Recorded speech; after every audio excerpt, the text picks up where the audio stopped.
I'll I'll start recording so I don't lose anything. No, I started working on Can I the record Rogan. too? What's that? Can I record too? Oh yeah. Let me fix that.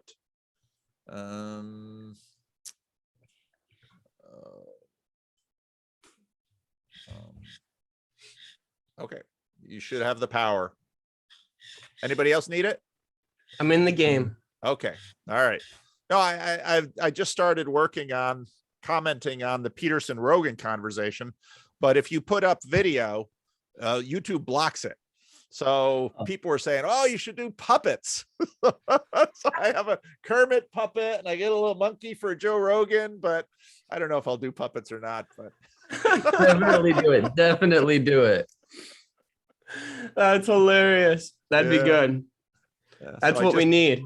I just did a little video right now on the section about music, and I connected it with the Silmarillion and the Luvatar song. So anyway, I'll post that tomorrow. And I also this morning did a great conversation with Catherine and her husband Eamon, and that'll come out too. So I'm lots of good stuff today. So, but you guys are in charge today. What are we going to talk about? Okay, I have kind of an idea. We kind of like we're like very, I guess we're very like, we like to get really like explorative, like just kind of try to like reach as far as we can in our thoughts, and like just kind of just ask hard questions and try to see if like, because oftentimes that's where like that dialogo starts flowing and who knows what can happen, right?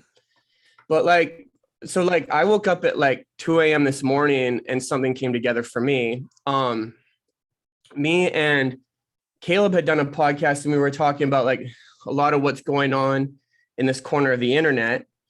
And we were riffing off of the Piaget study, where all the kids, you interview them separately after they've played the game, and you interrupt, and they all have different ideas of what the rules were. So we seem to have this, and so you can kind of look at like, there's very much that type of phenomenon you can kind of see happening, like, you know, in this corner of the internet of different people, not all with the same agenda or the exact same goals, or even with the same beliefs to what the rules of the game even are, and yet participating in something that seems to be a lot bigger than themselves, which is the game. So then you tie that idea together with the egregore concept, which is basically the exact same thing, right? With this egregore is this hive mind, this compilation of mind and will and whatever. And then also like that's like from the materialist perspective, but then we also have like, it seems as though the game also has a guiding factor, and then from a theological perspective, a will of its own. And so like, I guess like I wanted to like throw it to everybody, but like, what do you guys think in terms of that? What do you guys think in terms of like a lot of what we're even doing in this corner of the internet is like some type of organic participation in the forming of another egregore? Especially like another thing I've been thinking a lot about is like the spirit of the Father. And I feel like there's also that aspect of it too. Like, I just want to like throw that in and see if that makes a connection for anybody. But like, I think like we're trying to like, and like, it's different than like a church community to me. Like a lot of what's happening here, like you're finding different people who like, I don't know, seem to like, everybody seems to like be participating in ways that you wouldn't normally see in a church community. You've also made the comment that you can't really have community like you would normally have on the internet. So it's a different function. I don't think it can be called the same thing. So like, yeah, what do you guys think of that?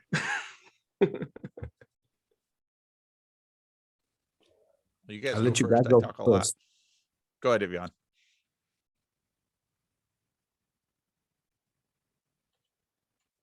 He said, go, Vaughn. I said I was going to let you guys go first because I don't know how to answer this question. It's like, it's too broad. And in a way, I'd say that like my first response would be like the IDW fell apart because of like inherent tensions inside of it. So I'd say that it's very difficult to form something, like to be conscious of yourself forming something. Like you're generally going in some direction, and it's something else that's pulling you, and you don't know, like what you said the other time, Chris, about not knowing where the next step is going to be. You're just climbing the stairs, and like your faith like leads you, but at the same time, it doesn't let you on into the secret of what you're getting into. So I don't know where this is going. I really like one of the conversations I want to have. I actually was thinking of reaching out to David Fuller for this, because I think there is a lot to learn in the unraveling of what I thought many people hoped for from the IDW and why it never took.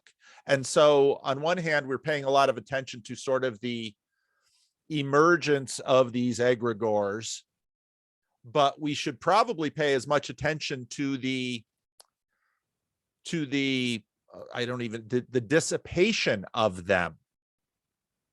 Because I think most of us, when we start a conversation or when we start a project, we have a vision for what could happen and what it could become, and then it doesn't. Why? And again, I think our modern business secular thinking tries to deal with that. Well, how to bring a plan to completion. But it's true, especially in a collaborative thing here, where we want something to emerge from among us. And I remember right away when I said estuary, it was sort of like saying a magic word. People sort of glommed onto it. And then they were expecting me to start Estuary Inc. And I said, no, I'm not going to do that. And that was a little controversial with some people, because, well, unless you start it and run it like a modern corporation, that's the word we use, a body. Unless you run it like that, it'll never come. And so you have to be at the head of it for us to trust it. And I still get that message from a certain number of people. But I am much more interested in doing something that is quite a bit more the work of a spirit, is what we're talking about. Because these spirits will, in fact, determine where things go and what happens. And we can use Peugeot's language, an angel. They will have their way, because any human being, they might achieve certain things on their list, but it's always goes in unexpected ways. And I think this is part of, in Christian circles, what we're used to, because we say, okay, we're going to plant a church. We're going to start this movement. We're going to have this effort. But then we go into prayer and we say, okay, Holy Spirit, you direct this. And I'd have to say that so much of what has happened around my playing with this stuff for the last 4 years is way beyond what I could have imagined. I didn't think about an art group. I didn't think about half of these things. And if it had been about me, about PVK Inc., I would have messed it up. So, and maybe other things haven't happened, but I don't know. So I think this is a good question. And so looking at, let's say, the dissolution of the vision that was the IDW, I think is instructive in this. I just want to pipe in here. I think it's like the reason things are falling apart right now is almost for that exact reason of people trying to spearhead and guide groups into what they're doing and set a vision and a corporate structure for everything. And there's sort of no room for any emergence. So there's kind of a repressed buildup of creativity and energy. And so many people try to find places and institutions to direct that energy. And then it's stifled almost immediately by the structure. And with what you're doing, it's so emergent that it's shocking how much energy there is, but maybe like that's exactly what's happening is nobody realized how much energy was being stifled and wasted, and now it's just springing forward. And when me and Chris were talking about this, I'm not really interested in trying to figure out what we're doing and predict what we're doing, because I think that's stepping over your own foot. But as you're talking about like an angel and a guiding spirit and these sorts of things, it's just interesting to suddenly realize how much attention and energy so many people have been giving to something that, as of right now, like on paper, still amounts to nothing. But we're so engaged, we're so plugged in, we're so ready to put so much time and attention into this. So it seems like that something must already be guiding us. I feel like disagree. okay. I disagree. And the reason I disagree is I don't, first of all, I would put it a name. I would put that guiding spirit a name. I would say you're aiming for God. You're aiming like for God to guide you and not some other lower spirit. But I'd also say like there was an interesting point when you had your conversation, Paul, with Pajot, the last one, when Pajot, like, he's very sly. He said something that really struck. He said something like, I want to help like secular people and Christians from other denominations because you're gonna, get run over. And that was him basically saying very politely, you are weak. The woke will destroy you. You need. And he's unity. right about that. I think he's right too. And go ahead, Chris. Well, no, I mean, it just came out of me. I mean, I just think he's right. If you had more to say it, but I kind of want to go a little different direction. Well, the last thing is, I don't know if it's something that is emerging so much as it's us aligning ourselves to God calling some first and then others. And the people who like hear it first, they hear it first. But it's for everyone in a sense. Like, I think that some people are more attuned to it, but the rest will eventually follow suit. And I'm not saying Peugeot is right in terms of that you have to be you're gonna be weak if you're not orthodox. Perhaps there's things to learn from orthodoxy that could make that true. But what I mean by he's right is that I think that there is a strength that we need that I guess this is like a lot of what even I'm talking about with this, like this idea of like assembling or whatever is this the strength that can be found. I felt like it was important to like also bring into context, like with everything that we're talking about, that like it's like the materialists are walking on water. And what I mean by that is like they're talking about egregores. Where rebel wisdom is acknowledging that we're in this post-secular stage. There's these notions that we're ready and primed to go out of materialism. And then, okay, like me and Yvonne had this big argument about the mass formation psychosis, because Yvonne was like, well, just call it what it is, like call it devil worship, call it like this, like submitting to the devil, basically. Which like, and I was like, oh, well, you know what? Honestly, as long as we're talking about it, that's all that really matters to me. And actually in a 21st century, I think we need maybe more materialist ways of trying to explain these things than a more traditional way or whatever. Like we can't go back, we gotta go forward. At least that's how I feel.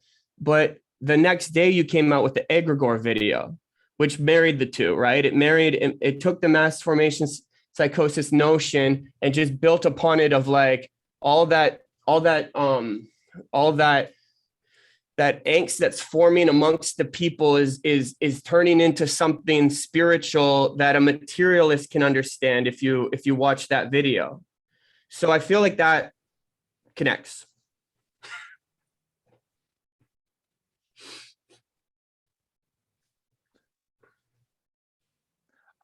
One of the things that came, so after my conversation with Jonathan, Nate and Julian and the guy that's moving to Sacramento, why can't I think of his name? I haven't met him yet, that's why. but they got into Antichrist language. And it's very interesting to study the first epistle of John, which kind of isn't an epistle. There's a lot of debate as to what exactly that book is, because unlike most of the Pauline epistles that are real epistles, letters, some people think that book was an addendum to the Gospel of John, to sort of counter some proto-Gnostic elements of the community. But the language of part of our difficulty of talking about spirits in this way is I just think we're so bad at it. Yeah. That there's so much unknown, and in that vacuum comes a lot of clumsiness. And part of that is because I've used the centered set and the bounded set stuff. That's from a missiologist named Paul Hibert. And Paul Hibert also wrote quite a bit about the West and the excluded middle. Obviously in very old, relatively intact forms of Christianity, such as Orthodoxy, there's a fair amount of, and in Catholicism to a degree, there's a fair amount of healthy engagement with the middle spiritual realm. And Protestantism really went after that pretty hard at the time of the Reformation, I think partly because the Protestant reformers, who were almost all, priests and churchmen, looked at that and said, there's just way too much crap going on with this. We're praying to this spirit and this saint and that saint, and it's causing chaos. But now what happens then with the Protestant Reformation is the middle gets hollowed out, and it's the Holy Trinity and us here below and nothing in between, and angels and demons are sort of, we don't know what to do with it. And then of course in the late 80s rushes This Present Darkness and Frank Peretti, and Pentecostalism came forward. And so the danger of, and Peugeot ran into this when he started talking about the angel of a conversation. And this conversation that we're having right now has a spirit. And if we use language a certain way, everyone's okay with it. Well, there's the spirit of this conversation. And if that's taken in sort of a disciplined, modernist, materialist, metaphorical way, people will say, oh yeah, it's the spirit of that conversation. But they can sense it, because I had a conversation earlier this morning. Already this conversation has a very different spirit. And I'm not saying it's better or worse, but you two are different than Catherine and Eamon, and all of your spirits are coming into this place. And we together, this is where I use the school spirit analogy, we together are creating a spirit. And then Peugeot calls it an angel. But then once that hits our imaginations, it goes all these different ways, and it's like, oh, that's just going to be problematic. So we get away from it. When I think of why the spirit of the IDW died, there's a lot of reasons for that. Some of which are, these guys don't know how to deal spiritually with each other. And even for all the hollowed out middle, Christians have a fair amount of practice in a lot of the kinds of issues that the IDW was dealing with. I mean, we're always dealing with confessional matters across lines. I mean, none of you are members of the Christian Reformed Church, to the best of my knowledge. I don't know anything about it. Yet we can talk. And so churches and Christians have been dealing with spirits in this way for a very long time. And I think part of what, now if we take a very antithetical view and say, okay, we mean to, like First John does, we need to be apart from the spirit of this world. Yes. And also we need to engage with the people of this world, because we battle not against flesh and blood. And the New Testament always has, you're not going to get rid of the antithesis. It's got to remain. But you also have to understand what, the other thing that isn't the antithesis, and that has to remain too. And so navigating these two things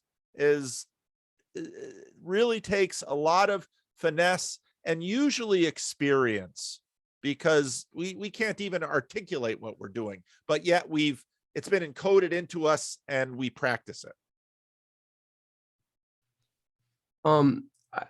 I think that the same spirit that could put Sam Harris and Peterson in a room, or put you and Vervaeke in a room, or even the way we can even already do this conversation is very much like a spirit of generosity. And I think so much of what seems to be happening with all of this is a lot of generosity, that even if I don't know what you're saying, that you do, or even if you don't, that you're on to something.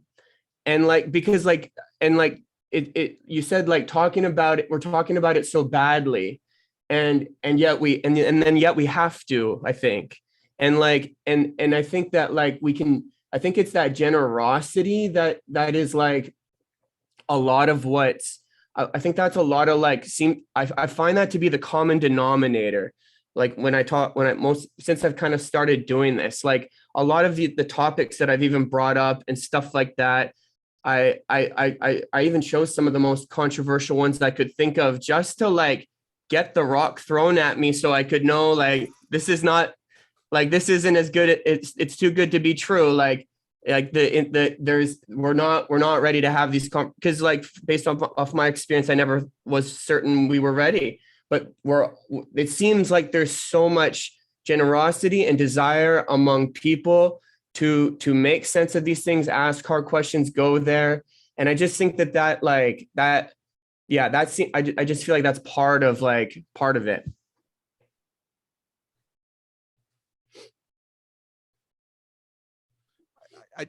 I think you're right. And part of why there's more Christianity in Sam Harris than Sam Harris wants to admit. That's a big issue with the present discourse. That's one thing that Peterson said to him directly. If you really were an atheist, we probably couldn't be having this conversation. And of course, that completely infuriated Sam Harris, but I think Peterson was right.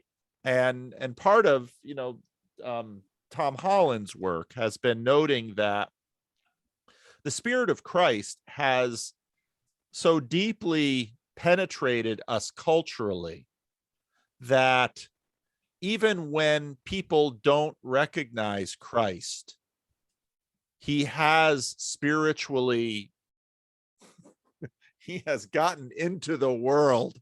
He has reaped where he has not sown and continues to do so. And that's a big piece of this. And so part of my agenda was always, Christians need to stop.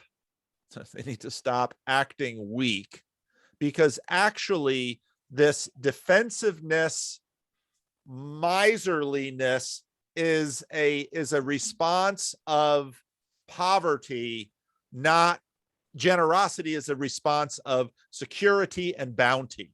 Go ahead and say what you will about me, because again, finally, my reputation with God is of far more consequence than my reputation anywhere here below.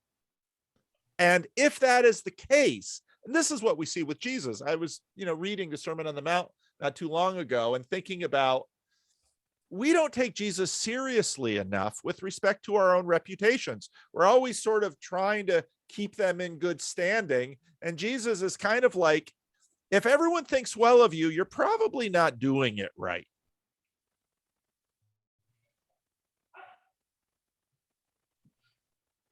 Yeah, there's something about that poverty response that's really interesting to me, because it like you're saying with Tom Holland's work and Harris and everything, I think we all no matter what we say, we all believe in God a lot more than we think we do culturally. Like we really just have a thin layer of nonsense grafted over a culture that is very defined by Christianity, very, very deeply defined by Christianity. And we're all sort of pretending, well, not each individual, but as a culture, we're sort of pretending that we're not that. And I think like a lot of people don't even know that they would like to be more expressive about God, or they would even like to participate in a belief in God, like deep within them. But there's no room to explore. So they never actually try to get down to what they feel is missing in them, what they're wanting to search out. And that response that I've so often got from Christians before of just, well, we need to make sure we're Christian. And in order to do that, we really need to stop you at every point that you step out of line with what we think.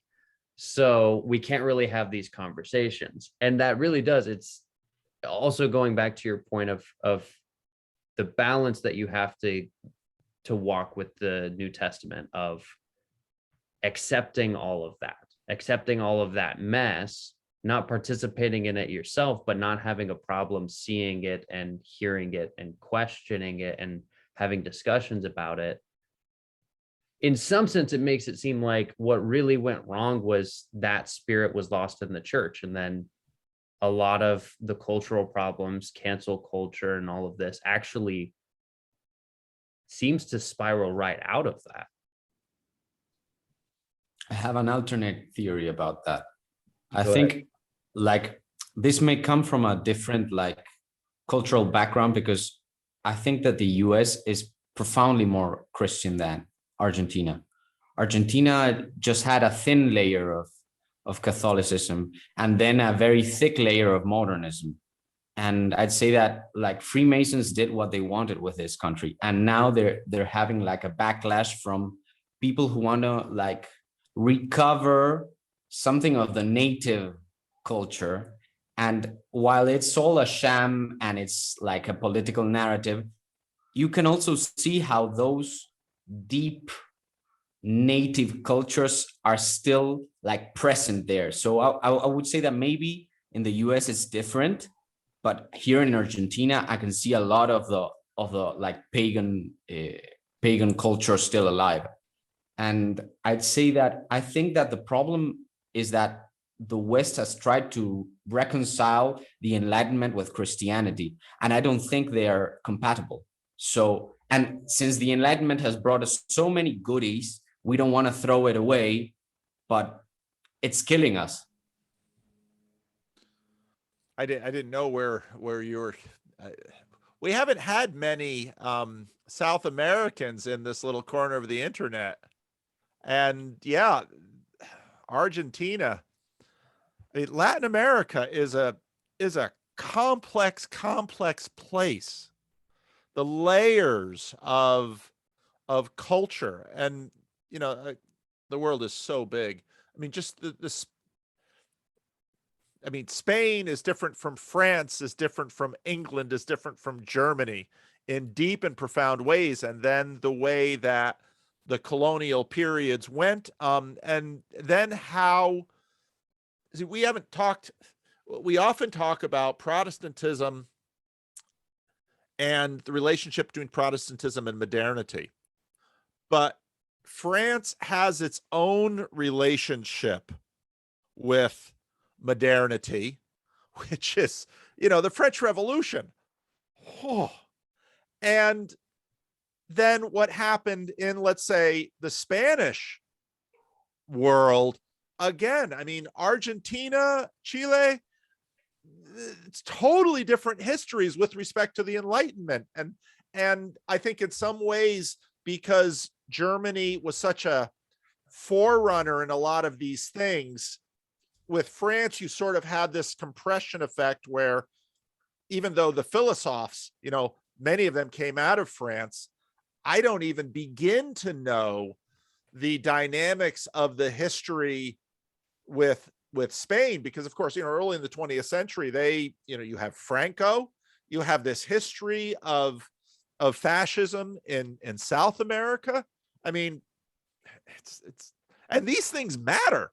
These things really matter when it comes to stuff as nuanced as the church.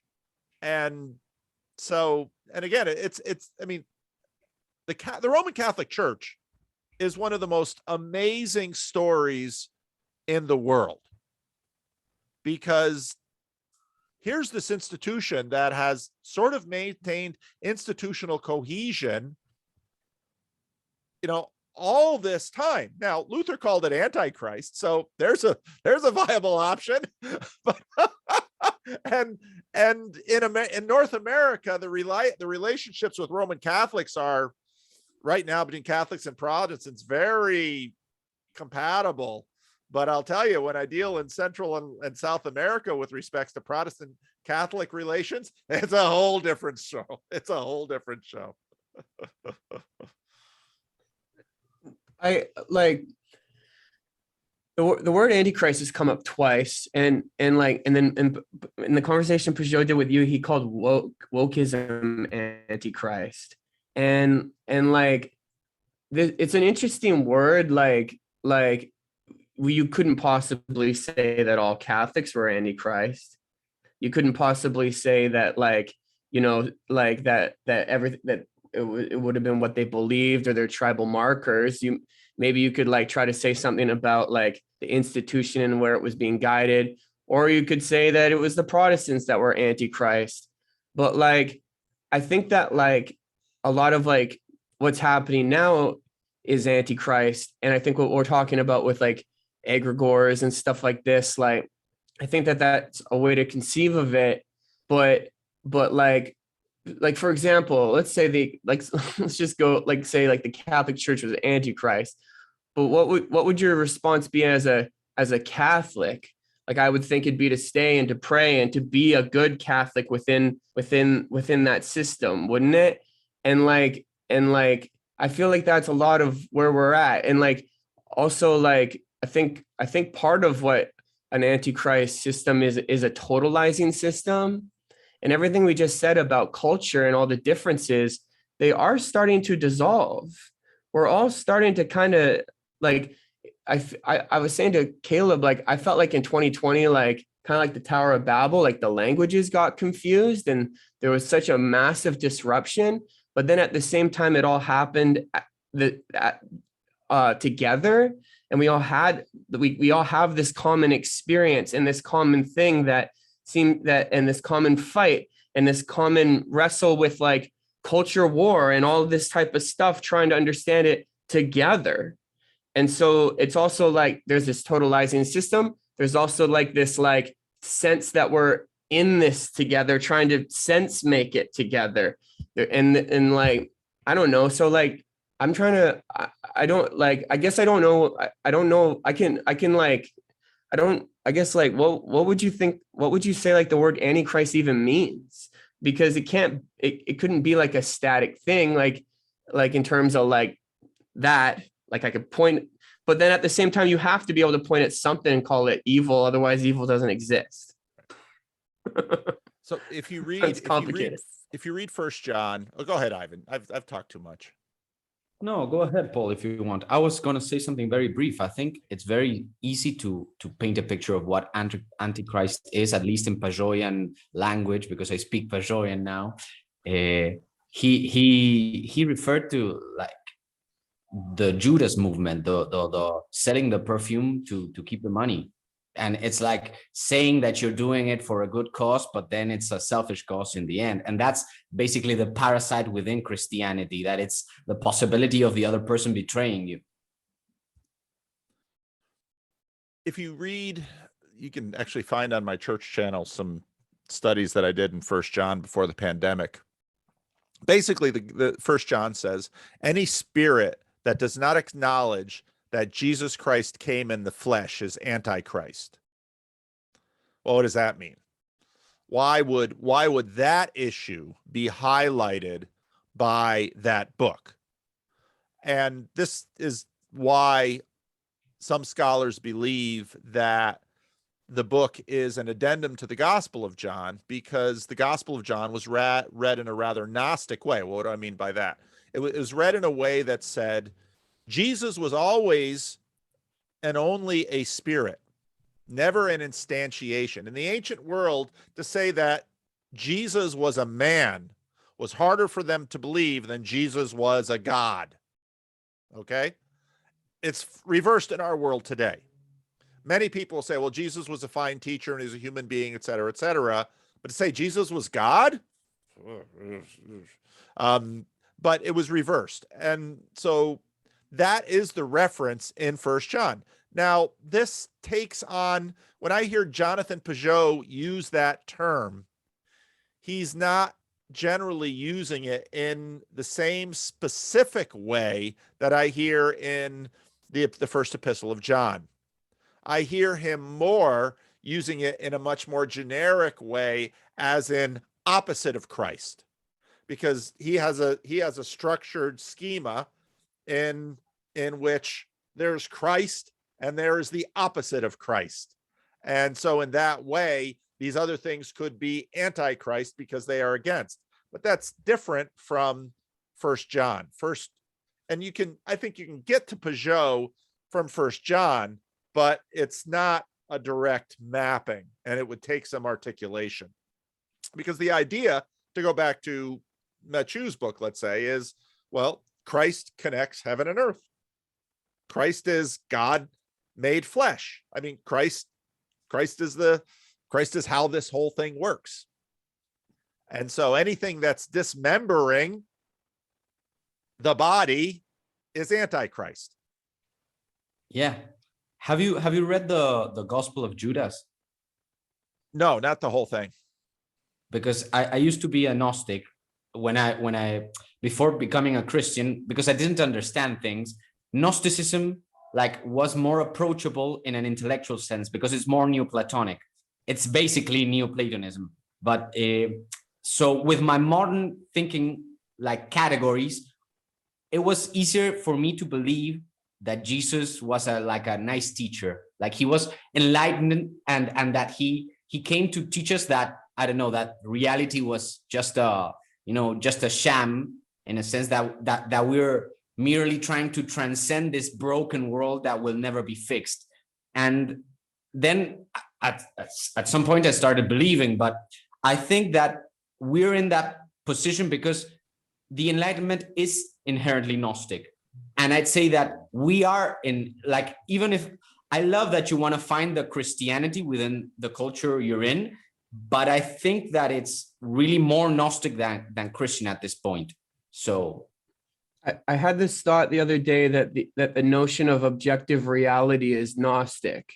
It's this idea that objective reality means that I can stand outside of it and say what it is. And so all I have to do is escape where I am and view the objective reality. If they would just listen to the science, right? If they would just listen to the science, if they would just look at the objective reality, if they would just leave the earth, it's the same thing. Or maybe, I don't know, it's just a pattern I put together. I don't want to say that so objectively. Well, I think there is this tendency towards Gnosticism in the Enlightenment, and this gets into a lot of what Vervaeke talks about in terms of nominalism, that the categories aren't real and the relations aren't real, and that, Paul Kingsnorth over the weekend released, or at least put into his public Substack, a pretty long piece on this. And this has become, for certain groups, Orthodox, Catholic, some Protestants, sort of the main pushback now, that we're really pushing back against nominalism. And nominalism then sits at the heart of the Reformation. And it's sort of like the trick that I see often done with pantheism, that pantheism is really wonderful until I make it my tool. I mean, is the force is the force my instrument, or am I the instrument of the force? If I am the instrument of the force, then I'm losing agency. But in almost all of those movies, at the critical moment, the hero takes possession of the force and makes it his instrument. And it's like, oh, you just threw away your pantheism. You just threw it away. Avatar, that the movie goes all the way up, and then there's this one line that I forget the deity's name. It's like, she's fighting for us, and it's like she just lost her femininity and she just gained her agency. you just threw your pantheism away. You spent the whole movie making it. So okay. That's really interesting to me, that both that idea of how you just described pantheism and like the failing right at the end that it does, and how you were describing Antichrist in First John as anything that does not acknowledge Christ as coming in the flesh. Because when I was trying to get back to Christianity without losing everything I learned outside of Christianity, I had a really hard time moving towards Christianity without falling into universalism, because that was such a tightrope act. And the image that I mapped for myself mentally that helped me navigate some of that was basically two lotuses or two mandalas with incredible amount of complexity. And the only difference between the two really was that at the center, there's a gap in one of them and the other one has a core.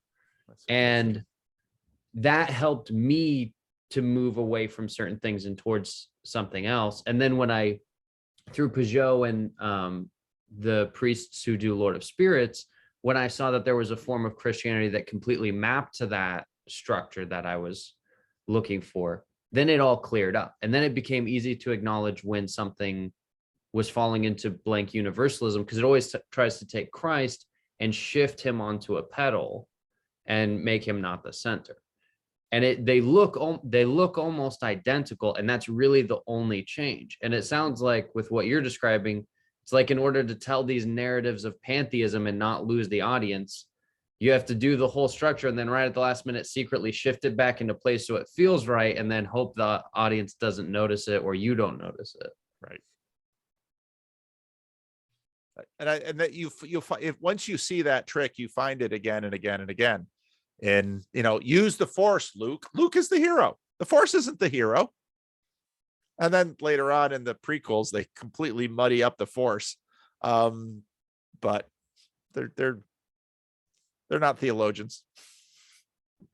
That's really funny you say that, because when I did my obligatory rewriting of the sequel trilogy, that was actually my story core, was getting down to the fact that the force is actually the protagonist of all the stories. And like I think that like that's kind of even what I think that notion of Piaget's like game that we all seem to be participating in, not fully understanding. It's the force, right? It's that thing that seems to guide. Like I think part of it is like the also the communion between each of us. Like we're all feeling the spirit of the conversation, wanting both to participate in it, not violate it, and without rules even being defined, but wanting to make sure that they're being followed, and then wanting to like, yeah, and like this is what's very interesting about like these ideas of game B. Like it seems like we don't know how to talk about game B without talking about communism, but like the idea that of an infinite game where the point of the game is just to keep it going is something as simple as like this conversation. I want to give what I can to the conversation to help it keep going and become more and keep that game going. Like another example of game B would be the church. It's not driven by a financial incentive. It's actually people sacrificing finances to keep that game playing. So like, I want to throw that out there with game B, but I guess my point is like is the important thing then to like not as much focus on this corner of the internet, what this corner of the internet's about, and I guess that's why I was like even thinking about like the spirit of the Father, like is the more important thing to just focus on the spirit, focus, acknowledge how do you say this? Acknowledge the game that we are all playing and participate in it with as much honesty and generosity and purity as possible. It's not coming out the way I want it to. What do you guys think? Does that make sense? Yeah. There's, it's because this game in this little corner of the internet is so broad. So what does Peugeot want out of this? And so in my conversation with him on vocation, I really wanted to get, see what would come out of him with respect to that, because part of what happens is, well, you wind up, you have the symbolic world, he's in many ways an apologist for orthodoxy in North America. I mean, he's doing a lot. Okay, well, what is that? What are his goals? Where does he want to see this thing go? And so just between the three of us, myself, Vervaeke, and Peugeot, I mean, I want to see a revival of Christianity. And so Peugeot and I are, closer. Peugeot's, the Christian Reformed Church is too small a thing that, whereas I'd love to see the Christian Reformed Church revived, that's not going to happen, around me. And Vervaeke, a religion that's not a religion. And then, well, where exactly is this corner? And you've got Sevilla, who coined the term, working on persig and value. And so now you've got your little art group, and they're trying to develop the arts. And then Donk is developing all of his estuary groups and conversation corners.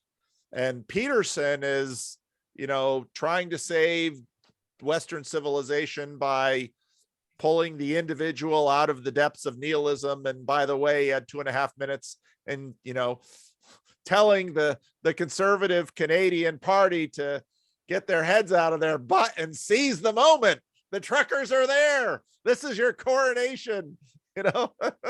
Trudeau is hiding. Seize the day. So, and buy the self-filtering suit. Yeah.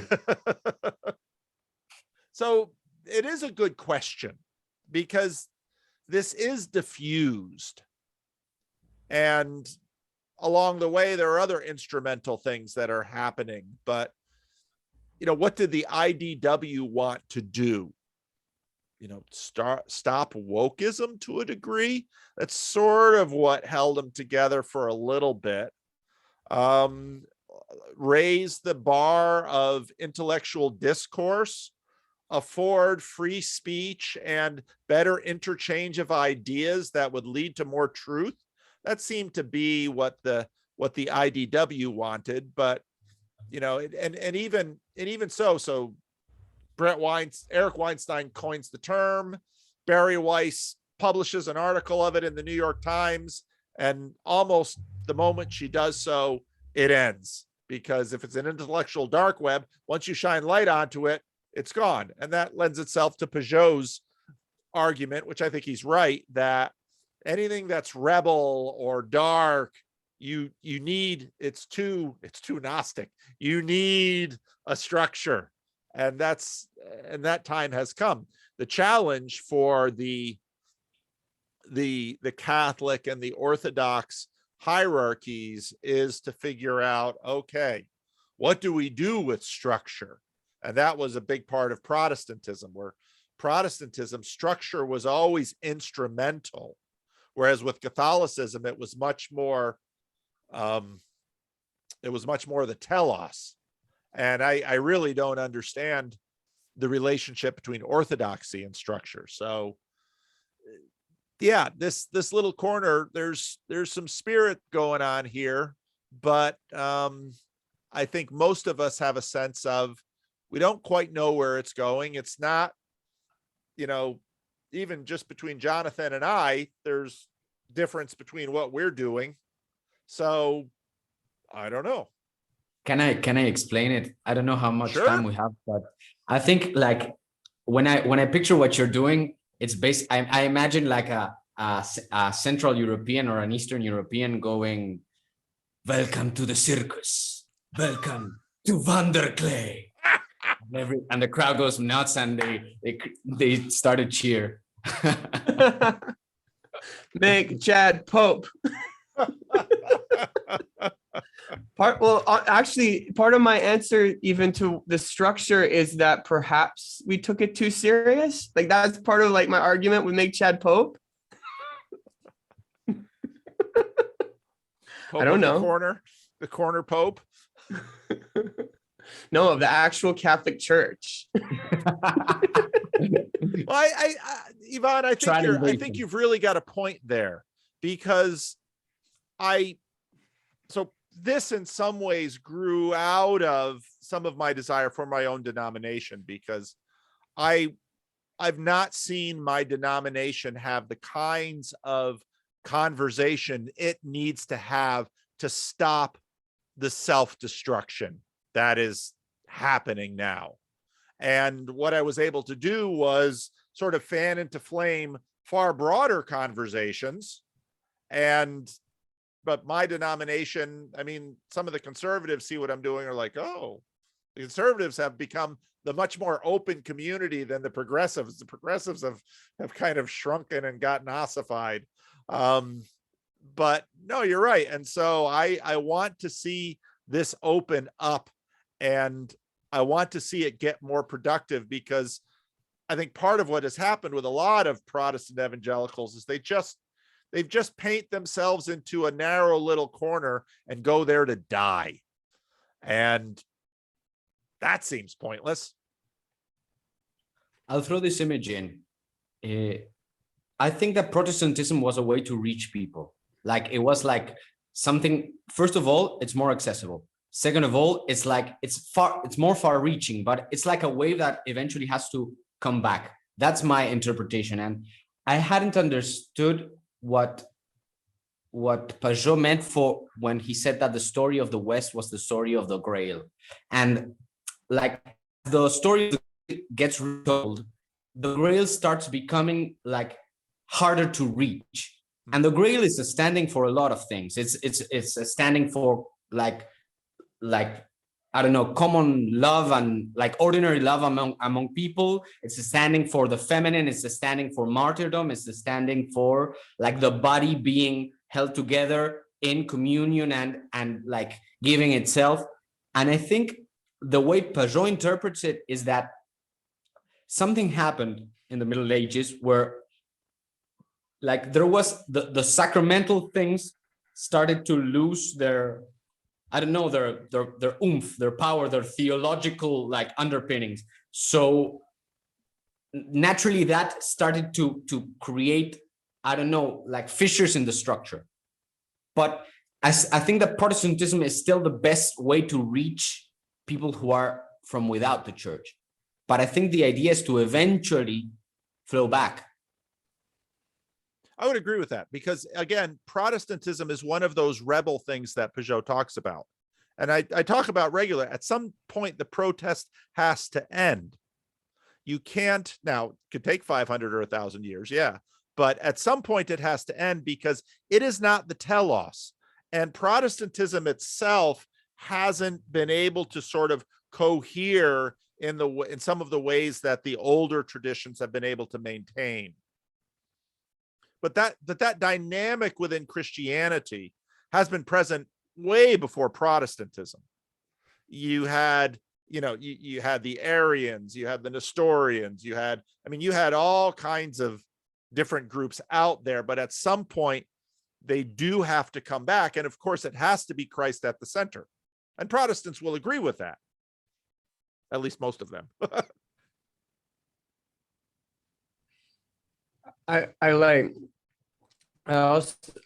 just keep, I don't know, I just keep coming back to this Piaget thing. Like part of that coming, the protest ending to me would be like, would be like, if we can't even, if the kids all playing the game can't all even fully articulate the rules, then that means that it doesn't mean there's no rules, but it has to mean that all the rules and propositions eventually have to just be subjected back to the game, be subject back to God, be subject back to we don't know what to do, but our eyes are on you.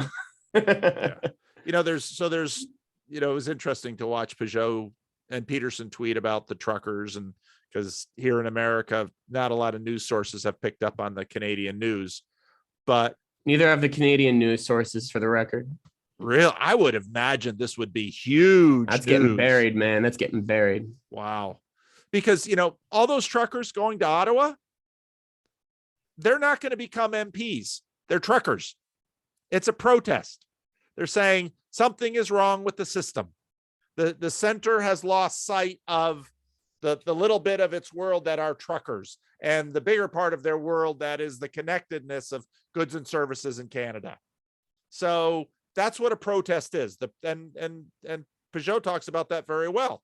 Jesus lays all this out. The highest in the hierarchy is the servant of all. Jesus is always doing that kind of thing. And so when the truckers all show up in Ottawa and say, something is really broken here, the center should listen.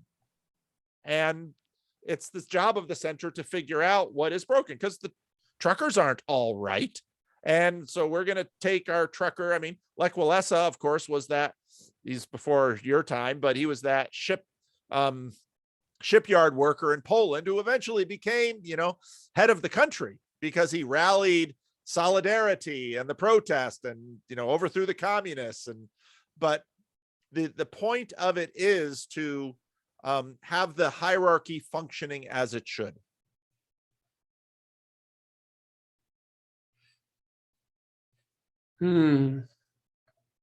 Yeah, there's something with that, I think, that's really crucial to like what's happening. And then I also feel like the hierarchy has to naturally emerge at the same time.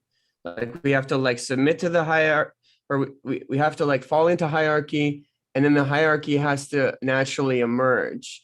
Like, for example, like something like the protest ending, or the church consolidating, or trying to create, or even trying to talk about like an egregore or something like that. Like the only way any of that can happen is the way those kids play that game. It all just has to be natural. Like there can't be like part of what you said at the beginning is like, well, like there's a lot, like, why did the IDW fail and what were the agendas there? And like, it's weird because like, it's not no agenda. I think the answer is like a whole bunch of different conflicting agendas, but us wanting the game to still go on. Well, it's difficult for people to, if you ask someone, well, what do you want? Well, I want, and almost always what we want is the end of a negative thing. To actually articulate the goodness, that's really hard. And we use these three: beauty, truth, and goodness. But to articulate that, I mean, Chesterton pointed this out. That's really hard because we have so much difficulty conceptualizing it. We can say, yeah, it's not the pain, it's not the suffering, it's not the oppression, but freedom, but just pure open-endedness. That's actually the clip that I dealt with Rogan and Peterson today. Now let's play a game. Well, what's next? You're waiting for someone to give the constraint. And as you said with Piaget, none of the kids know what the game is, but you play it long enough and enough tensions occur, and it's like playing Monopoly as a kid. You know, I don't know about you guys, but everybody's house had different Monopoly rules. And so the first thing you do when you sit down to play a Monopoly is you negotiate the rules. Same with Risk. Yeah. I think you struck a very good point there, because I think that's the main difference between the Orthodox and the Protestants. I think that the Protestants like think, well, the rules of the game will naturally emerge eventually, which is true, which is like we all have inside of us like the seed, like the divine spark within us, that if we eventually play all the games we can play, we will eventually reach God through that. But it will be through so many trials and errors that it will be like hell most of the time. And we have like this tradition that tells us you don't have to invent the wheel. Like Jesus came, he told us these are the goods, and we've been trying to live this out. Come check it out, check how we see the world, gain this. The Orthodox don't seem that different. They don't. They don't seem that different. Like they're different, like they're in small ways, but like the main thrust of the message seems pretty same to me. Like, and I don't mean that in a bad way. Like, it's all really good. Like, and I like all the different perspectives and everything, but I don't like if it's not reinvent the wheel, you already got the wheel. Can you explain what the wheel is other than just join the Orthodox Church? Like, because that seems like a tribal thing. Yeah, to me is the perspective of like the truth of God being living inside people instead of inside ideas. Because in a way, like yeah. I learned that in Bible school at a charismatic church.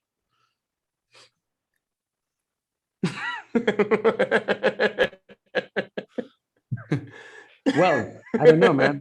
I don't know what to say. I don't know. Like, I get it. Like, I mean, I think that I don't know. Like, I think that like the Bible and like these things should be taken seriously, and it's not just like postmodern type of structure. Like, there has to be a structure, and I think that Christianity is providing the best map, but I don't see how I honestly, the biggest reason I think we should all go Orthodox is for tribal reasons. But like, that's not really the game we wanted to play in the first place. No, totally. I think that at least what attracts me to the Orthodox is that they have a theology that accounts for very subtle like psychological and spiritual things, and that's what, like, for example, when I first entered into the Discord, into the Bridges of Meaning Discord, somebody asked me a question, and they asked me, what is the relationship between the soul and the spirit? And I didn't know it, and it was such a good question. And then I started like researching, and that thing that we've been arguing about and we've been talking about, and that I think that maybe Protestants know how to do, but at least the Protestants I met don't know how to answer, is already answered in the way that the Orthodox speak about how you know the world. Like, the Orthodox think that you apprehend the world from something that is inherently intuitive. So it's basically presupposing divine like guidance. It's presupposing that God is showing you the way in a way that you cannot control it. I don't know how else to. And there's like room for the soul to not be in perfect alignment with the spirit. So what I hear in the West is mostly speaking about the duality between like the soul and the body. But the Orthodox think of the soul as the body in relationship to the spirit. The spirit is like this, like more intangible thing, but it's also like the pinnacle of consciousness. So like the most like rational and the best part of you is your spirit. And then you have your soul, which would be like your psyche, which would be like your drives and whatever, that has to submit to that spirit. And there's a constant like interplay between both of them, but you don't need like perfect, like joining all the time.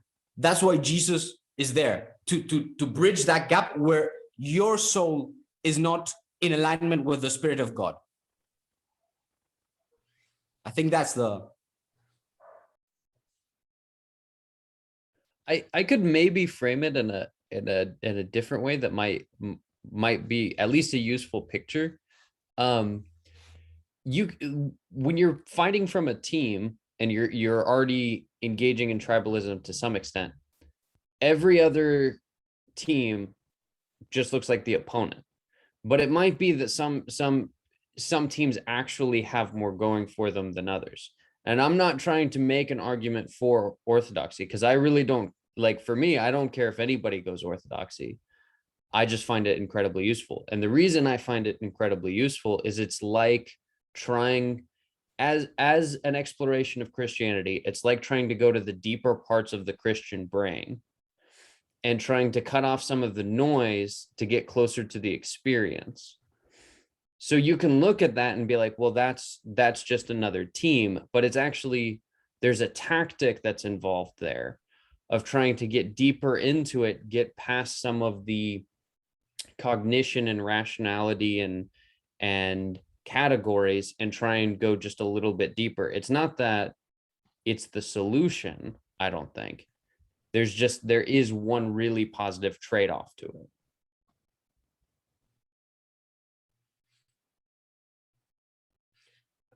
I actually do like a lot of stuff about orthodoxy. I like there seems to be a flexibility within it. That's what I find. That's like, if I was to say one thing that I notice. But I also like I like the clown show. Like, I think it's awesome. Like, I I think and like I think that's part of like America's story. And like I think like is like just celebrating the I don't know. Peugeot he uses the word idiosyncrasy in a negative way, and I don't understand it. I get like your own idiosyncrasy can be narcissistic, but there's an aspect of your own idiosyncrasy that's exactly what God made you, and you see that very much like expressed, you know, in you know, in Western art. There's that, you know, people say it's too individualistic or whatever, but like, I think you got to go where the beauty goes, and you see that in Western art. I'm seeing it in this estuary. Well, We're making a mess. What if that's the hidden thing? Like, what if loving the idiosyncrasy is the hidden thing? Like, I'd say that if your lover loves you, they love your idiosyncrasies too, but they also love how those idiosyncrasies can serve like a higher purpose. Like, for example, you, Chris, you're very funny. Like, I'm sure that your wife like appreciates that, and that becomes something like higher. But if you were a funny guy that never actually, I don't know, manned up and use the humor to deflect from responsibilities, then that idiosyncrasy would go too far. And I think that the problem of the West, and especially the US, is that they forgot about the center, and it's all about the idiosyncrasy. And you have to love me because that's who I am, and you have to recognize me. And if you don't love me, I'm gonna kill you because you're a foe. I agree with that. Don't love me, I'm gonna kill you. Well, that's extreme, that last part. They don't say it, but they act it out. I'm gonna cancel you. I'm gonna call the manager. I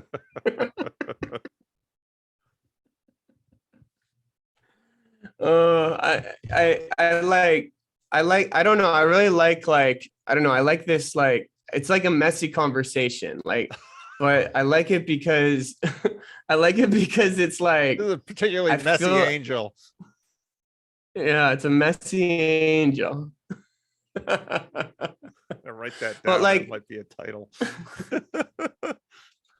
But like, yeah, I don't know. I think you got to make a bigger mess to clean before you clean it up. And like, I guess I'm just like interested in understanding like in this realm of participation exactly how it all works. Like in this realm of like because I think that there's something bigger happening than the sum of the parts, and I think there's something bigger happening than everybody's individual agenda, and so I don't know. I guess maybe it doesn't even have to be fully understood, but yeah, it's interesting. It's interesting, like what nerves get pushed and why they get pushed, and it's yeah.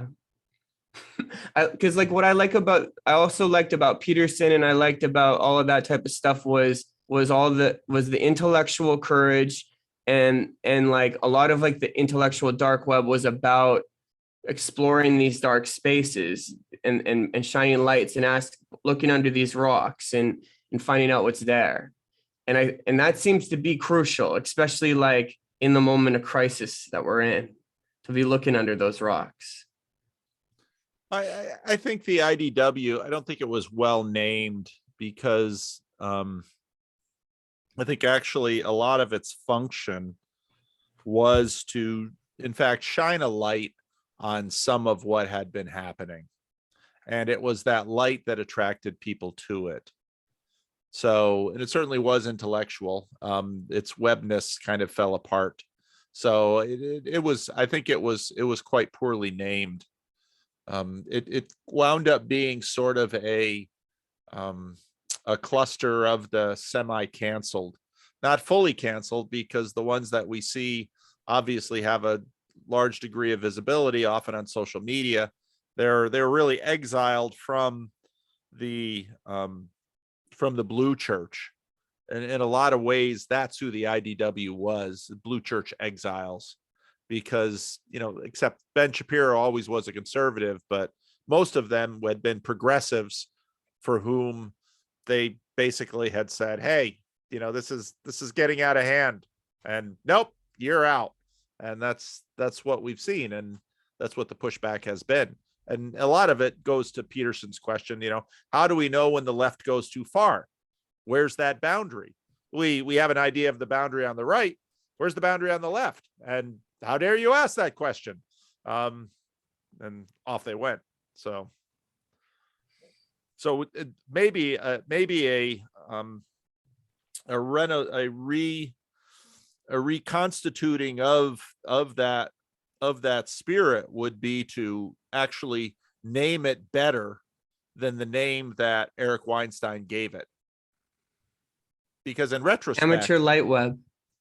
Well, I think they didn't cohere. They were exiles, and exiles can sometimes cohere because they've lost their, you know, they've been, it's, you know, Vervaeke talks about domicide. They were excommunicated from the Blue Church, but yet it's interesting because the power of the Blue Church gave them visibility. I mean, Peterson, the irony of much of this was, even though the media did a hit job on Peterson's reputation, they also vaulted him. Do you feel like the Blue Church had the same dynamic play out from the Christian church, especially in the 60s? It seemed like the entire counterculture movement that came from that, and now this Blue Church that's formed and kind of feels like the new dominant religion. You know, like Christianity is at 49% attendance in America for the first time. Like that seems to have been like, it only could have emerged from that. Now we've got this like, you know, this atmosphere of, like you said, need to name it better, but intellectual dark web emerging as a resistance to this.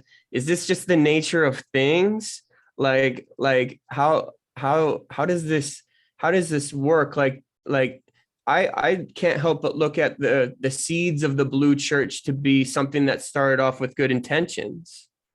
but now feel I'll just speak for myself, feel oppressive. And what do you think about that? I think that's right. Benjamin Boyce recently did a conversation with, I forget her name now. I put some clips on the Vanderclips channel. Some of the, some people like Patrick Dean and some of the Roman Catholics, and to a degree Peugeot too, on this reactionary side, are basically saying liberalism has played itself out. And even those who are protesting liberalism, which is what a lot of conservatism is, they're just liberalism 10 minutes ago. Yeah. That's why the left always seems to be, that's why we always seem to be drifting left, and the conservatives are just following along. Hey, what about what we did? What did the game we played last year? Can't we play that game again? No, we've got to play the next game. So, and I think that's a valid critique. And this is why I think partly that Peugeot gets so much traction, because he's looking to far larger, older structures. And the reason Peterson got visibility is because Peterson gave those structures plausibility in a way that many people hadn't. That doesn't mean that the issues with those structures are resolved. And that's sort of where, Vervaeke and I, we can't go back to Constantinople. We can't go back to Rome, because Constantinople and Rome are not what they used to be. And so it's a weird place where we're post-structural, knowing we need a structure and knowing that we're going to have to find that structure to a degree. And we're going to have to see the perennial structure. But a lot of what has happened in the last 500 years has to be integrated into that structure. And that's the challenge. But that's really big and hard. What would that look like to you? Could you imagine what that would look like? I don't know. Yeah. And that's, because so then Rome says, no, it looks like us. And Orthodoxy says, we've had it all along. And the Protestants say, So that's kind of where we're at. But it's definitely more sacramental than the Protestants have been at. It's definitely more perennial, and that gives strength to the Catholics and the Orthodox. And so what I see with a lot of Protestants is they're sort of making their way back there and making their way back to a lot of the older liturgies and the older forms. But all of this stuff we have to figure out how to integrate it, because a lot of new stuff has developed in the last 500 years. And the Orthodox aren't Amish. They didn't just put up a wall and say, we're going to live without the internet. I see Orthodox on the internet all the time. Okay. That's got to be integrated into the structure. How? Is part of what it looks like, because it seems like especially in this corner, that most people are willing to accept the idea that the ideas of the Enlightenment do not belong at the top of the hierarchy, need to be integrated, but belong on a lower level. That this part of post-secularism is also post-rationality or all that kind of stuff. Understanding that trying to figure this whole thing out from an intellectual perspective is folly. That does seem to be where we're all willing to, that seems to be a big flag everybody's, which is hilarious, because this is an intellectual world and we're all agreeing that it's not really intellectual what we're after. Yeah, but the what we're looking after is now taboo, because we're looking after dogma, and dogma is now a forbidden word. After the Enlightenment, you cannot have dogma. Dogma just means opinion. You know, what the Enlightenment did was promise the individual to free him, and it crushed him. So that's what I mean to say when I don't see a way to integrate the Enlightenment back into the, because it's like a parasite. It takes the best of a Christian idea and it subverts it, and it dominates it, and it makes it like a hollow shell of what it used to be. And it's so similar to the real thing that you sometimes mistake it for it. I know Peterson does it all the time. He wants to look to free speech to save us. And that's another Enlightenment ideal that doesn't pan out.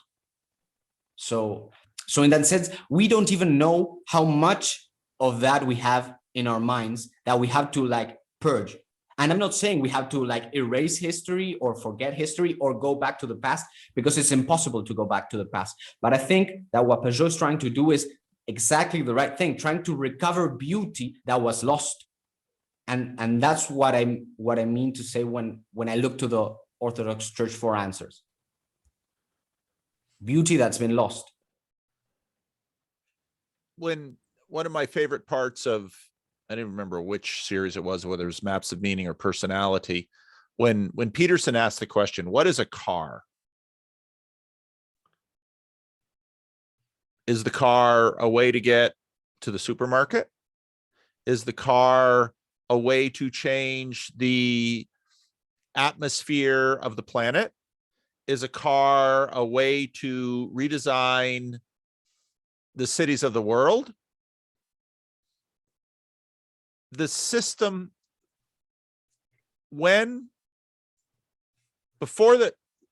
if you think about before the Protestant Reformation comes right on the heels of the Columbian Exchange. What is the Columbian Exchange?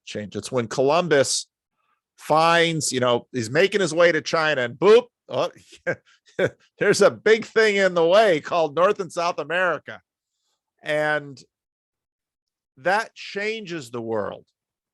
And on the heels of that, the world has changed dramatically in the last 500 years in ways that could not have been anticipated in the thousands of years of civilization before that.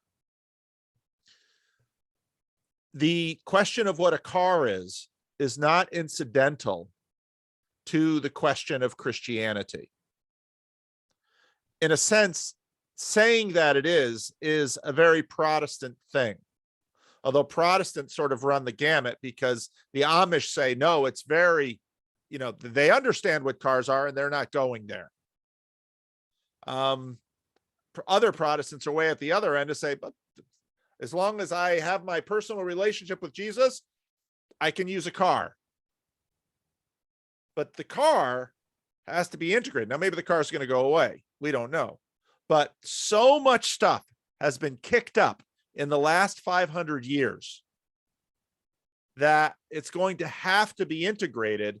But we've only had the car for 100 years, and we're probably still not adequately coming to terms with it. And that's opposed to civilizations that were running at a far slower clock speed. I mean, with the fall of Rome, well, now Rome only fell in the West. Well, then you have the monasteries, and then you have the hierarchy. And I mean, all of that took a long time, but the changes in technology happened very slowly. So now we have the internet. Car, we haven't been able to integrate the car. We probably haven't really been able to integrate the printing press. Now we have the internet. So, I think part of what I think the Protestants are about is an attempt to integrate. Protestantism is sort of this experimental workshop out on the fringe. And I think to a degree, the Orthodox and the Catholic just watch, and they let the Protestants die so they don't have to. Just like ideas, Well, that's one way not to do church. Who don't do it that way. Better not do it that way. So what comes up in me when you say that is how they talk about people higher in openness have to live a more high risk, high reward lifestyle. And so it could, I mean, but that would come down to a personality difference and just a like a what just like literally like that's just literally just different strategies. It's not a small difference. And that too gets, so in Protestantism, you have different churches that in some ways manifest different personalities as such. And I mean, the Amish are, you know, hyper conservative. There are people in the Amish community that are high in openness, pretty clamped down on, you know, they go out for their rumspringa and never come back. But so that's why Protestants are sort of this fringe of the church that are playing with things. And that's part of how I see the church, that it's deeply connected and even doctrinally. So you have these creeds that are sort of, you know, so Protestant, Catholic, and Orthodox, at least magisterial Protestants, share certain creeds with the Catholics and the Orthodox. And then, so the filioque clause, well, there you've got a division, and it just goes out from there. But we are seeking integration. And that it seems to map almost directly onto what Brett Weinstein and Heather Hine were saying recently, I think in conversation with Jordan Peterson, about how much we as humans have changed our natural environment so much that we don't know how it's affecting us. And that seems to be the same problem on just a different level. And it's really interesting because it's like, well, yeah, we can't go back, but we have to find a way to take all the new adaptations and make them part of the whole, but not constantly shooting off. And it's also for the benefit of those things on the fringe, because if they keep launching out further and further, destruction waits for all of them. And so it's finding a way to go at a pace that is benefiting all the personality types and all the structure. And it's such a difficult problem that for me, it's very easy to just jump to the like, well, that's not going to happen until Christ comes back and shows us, okay, you've gotten all these tools and you've really made a mess of it. So let me remind you what the structure is all over again so you can find it. But it does seem that that process is what we should be focusing on to some extent, because it's benefiting everyone. And it's not a structure that you're forcing on the system. It's like trying to find the balance of our environment again, both spiritually and physically. When you say that, what comes in me is like a big sympathy for fundamentalists, like when they become afraid of Darwinism, and because I have no problem with Darwinism. I think it's a neat theory, but the problem with that pattern of thinking is believing that your genes are the same as your passions, so that your passions in a way are adapting constantly to a changing environment. And the way I see it, and I may be wrong, but the environment is always the same because the passions are always primarily in relationship to each other. So in a way, the human being is not evolving spiritually. He is like constantly getting nearer to God in a way, or developing his own internal relationships according to a preset model that is Jesus. So Jesus in a way would be the perfect integration of all those different passions. But if what you're saying is correct, then Jesus wouldn't be one thing. He would be many different things, and he would be like impossible to grasp. And that's what my problem with, for example, Jay Dyer, because Jay Dyer has a very fundamentalist position when he denies like evolution. And I don't think you have to discard evolution. What I think is that evolution provides a very similar framework that then gets like, I don't know, it's like a virus that goes into then the neuroscience of who you are. And I don't think that you can like make that jump. Maybe like evolution is totally correct. But it doesn't mean that your spirituality evolves as some mythical difference in environment creates a pressure to be, I don't know, more aggressive or more caring or more whatever. I think that the human being is always subjected to those same pressures, and maybe like a period of time may try to select for one thing, but the fact that those passions are in constant clash with each other and there's so many makes it like a stable environment. So no matter if you're in a society filled with barbarians, you're still gonna need that like counterbalance that is found in Christ, because if not, then the society collapses under its own weight, under its own contradictions. Like the frictions between each passion would be like the thing that would make the building collapse. At least that's what comes like in me when you say that. I don't think I disagree with any of that. I do think those two ideas are more connected than we might see yet, but I don't disagree with anything that you said. Going back a little bit to like the Enlightenment, like it seems like a big part of like another like seems to be the only way that like you can have like materialists start talking about egregores, is if like as a culture we're acknowledging that the aspect of the Enlightenment that isn't working is this idea that everything can just be explained rationally, and we can all just like fall into this like we can all, if all we need to do is think rationally, and the world, it'll all make sense and it'll all be gravy. Like we're having like the exact, it seems like we're having the exact opposite experience, and like it seems like the way forward is somehow acknowledging that, and then from there like also putting the pieces together. Like I get what you're saying, Ivan. I think your argument's fair enough that like there's something not quite right about it just naturally emerging. Like there's something not quite right about that, but at the same time, like what else can it be if it's irrational, right? Like what else can it be? It's so I'm trying to just put those together. It's a miracle, man. Yeah, It's love. exactly. That's where we agree. It has to be a miracle. That's a good place to end it. It's going to take a miracle to save the world. It's a Christian belief. I believe in miracles.